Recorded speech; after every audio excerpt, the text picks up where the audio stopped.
Hi, it's Mark here from Newbie Prepping. So, if you're new to the channel, please hit subscribe so you can follow us on a regular basis and hit that little bell button and so it notifies you of any new videos what we bring out. You're more than welcome to join us on our Discord channel as well, which we've not long set up, and we have got people from not all over the globe, but definitely 2 continents what I know of so far. So, what's been happening in the world today? As you know, the big story is still the coronavirus, but it's affecting people a lot more than what you actually believe. Now I know the first part will be more the serious side, and then the second part, what we're going to talk about, will be the problems what come from this.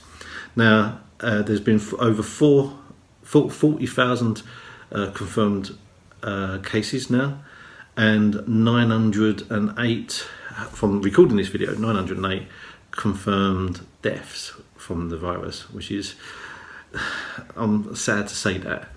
Now we do try and keep the stuff what we bring out factual, and we show the evidence of where we're getting it from, so we're just not making stories up.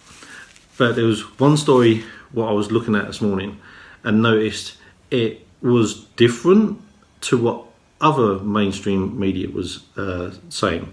So I'm going to butcher this, I do apologise.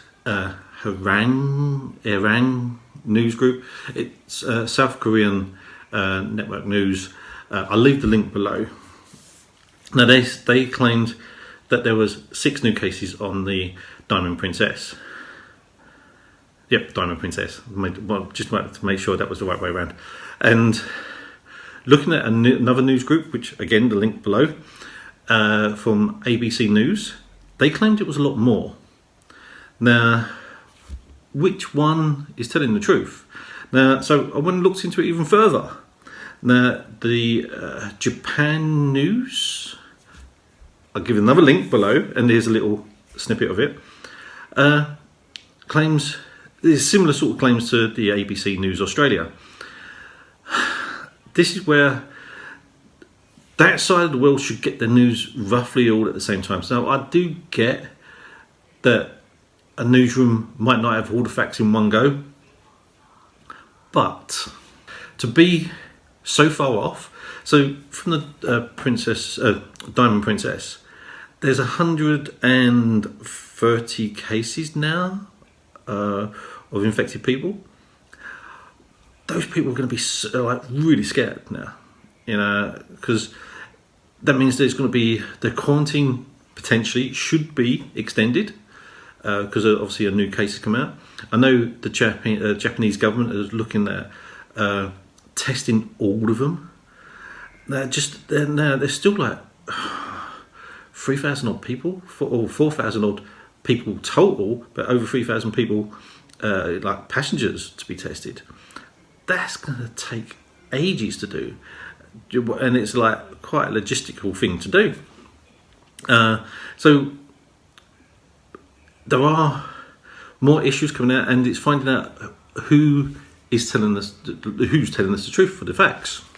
I know governments don't want panic to spread, and for people to really panic and stop by and do the crazy things what people can do in a panic. But I think the Chinese government is really to fault here. Now, it is a scary thing to happen, but deliberately taking down YouTubers who are trying to get information out is not really helping. It's just showing that I can understand what they're saying, they don't want panic to set in, but panic's already setting in because when people are getting to see some of these YouTube videos before it gets taken down, they're telling people, and some of them are screenshotting what they're seeing, or even the BBC News has got clips, saved it, so they're airing it, and then the site, when you go to look out for yourself, is gone down. You know, it's been deleted. It leads into more conspiracies, you know. So can we really believe what the Chinese government are saying about the virus?